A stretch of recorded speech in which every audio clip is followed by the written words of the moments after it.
Hi, welcome to my podcast. This is Not on Purpose, episode 2. There's this specific kind of silence I want to talk about, right? That only happens in public. It's not peaceful, it's not calm. It's that moment when a room notices you. You're on a bus or a grocery store, a classroom, a boardroom. Everything keeps moving, but your body doesn't get the memo. A tick slips out, and suddenly the air changes. People don't always laugh. Sometimes they would almost be easier. Instead, they pause. They stare at you. They look away too quickly. That silence, that's what's humiliating. The first public memory. I remember one of the first times I realized my body could turn a room against me, right? I was a kid, old enough to know better, young enough to still hope no one noticed. When we're in public, it's quiet space, right? The kind where everybody behaves. And my body does its thing. A noise, a movement, something small. Nothing big, right? Generally kind of how my day starts, and then over the day it builds up, right? But it landed loud. I remember the heat in my face, the embarrassment you feel, right? That suddenly awareness of everybody. And I remember thinking, if I could disappear, I would. Give me a Harry Potter invisible cloak anytime, right? That moment taught me something early. Being visible is dangerous. It's something you have to learn to deal with, though, right? Let's say, grocery store, buses, everyday stages, right? People think humiliation only happens in big moments. It doesn't. It happens in grocery store aisles, on public transit, waiting in line. I've had strangers stare at me like I'm a problem they didn't order, right? I've seen people whisper to their kids while pointing subtle, but not subtle enough, right? You still notice it. I've had people move away from me, not aggressively, just enough to be clear that what hurts isn't always the action, it's the assumption that I'm rude, that I'm unstable, that I'm doing this on purpose. What would you want adults to know? Sometimes I've been asked, right? Kids get a partial pass, adults don't. Some of the most humiliating moments I've had come from grown adults who thought silence was permission. The exaggerated sigh, the eye roll, which I do because of my Tourette's. The "Are you okay?" said in a way that clearly means you're making me uncomfortable.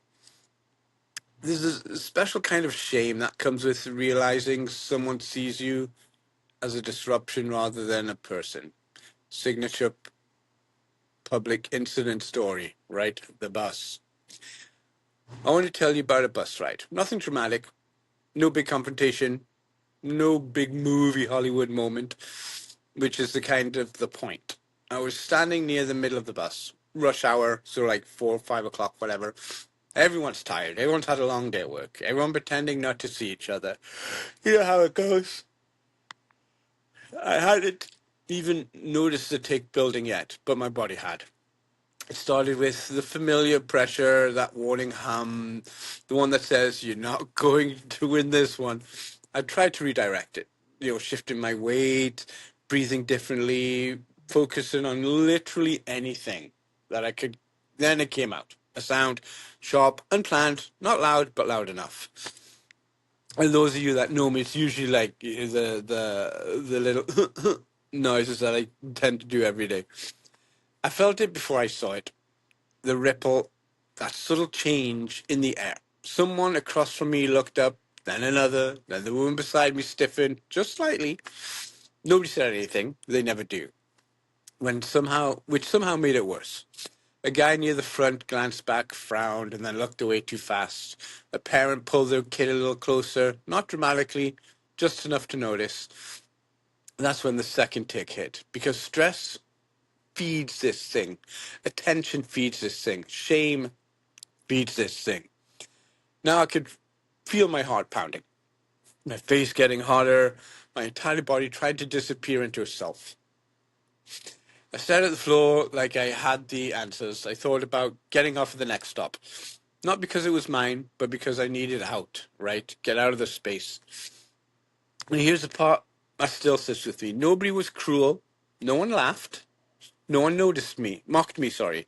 No one told me to stop. But I had never felt so unwelcomed in my own body, you know? I stood there gripping the pole, doing the math. We learn early that if I move, I draw attention. If I stay, it might get worse.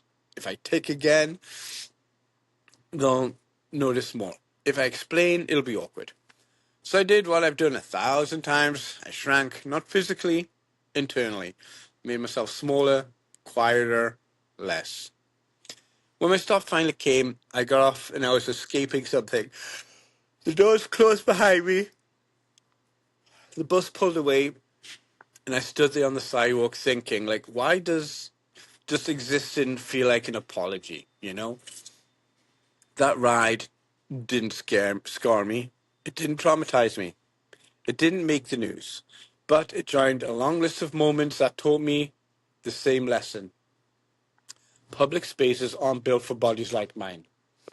And resilience is getting back on the bus the next day anyway. Excuse me. Betrayal of your body, right? Here's the cruel part. Humiliation makes tics worse. Stress, anxiety, adrenaline, it all fuels the tics, right? All fuel the way people want you to stop. So the more you're stared at, the more your body reacts, the more tension you draw. It's a feedback loop you didn't sign up for, right? And people say, just relax, as if that's how nervous systems work. To some extent, yes, but it takes a lot more than just saying, just relax. Then you have, I've heard of the myth of having thick skin. People love to say, you must have thick skin by now. No, I don't grow thick skin. I grow layers. I learn where it's safe. I learn when to speak. I learn when to disappear. That's not strength. That's adaptation. And adaptation has a cost, like everything, right? There was a moment, let me tell you a little story time here. There was a moment years ago where something shifted. I was in public, and a tick happened, as always, right? People noticed. Instead of shrinking and instead of apologizing with my body, I stayed in that moment. I didn't explain. I didn't perform reassurance. I didn't make a joke. I just existed. I wasn't brave. It was exhausting, but it was the first time I didn't leave myself behind to make others comfortable. At that point, that's when you realize, yeah, you have tics, you have Tourette's. That's you. That's what makes you, you. And don't ever apologize for that, right?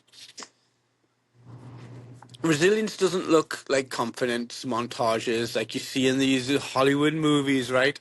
It looks like going out anyway, taking up space imperfectly, letting people be uncomfortable, choosing not to disappear. Resilience is quiet, uncelebrated, daily. Most days it's not heroic, it's just showing up again. In my previous, I've talked about the humor. When laughter hurts less than silence, right? Sometimes laughter is cruel. Sometimes it's relief. Sometimes I'll take a laugh over that heavy judgment of quiet. Because laughter acknowledges humanity. Silence pretends you don't exist. And being erased hurts more than being noticed, right? What I want you to know, if you're listening and you live with Tourette's or anything visible and misunderstood, public humiliation is not your failure. It's society struggling to handle difference. Just remember that. Your job is not to be palatable. Your job is to live. Okay? In closing, next time you see someone whose body doesn't follow the rules, pause. Not to stare, not to judge, just to let them exist without adding weight to the moment, right? In our next episode, we're talking about humor on a bit more breakdown level, right? Why we use it, when it helps, when it hides too much. This is not on purpose. None of this. Not the stares, not the silence, not the resilience was ever on purpose. Thank you for staying. Stay strong.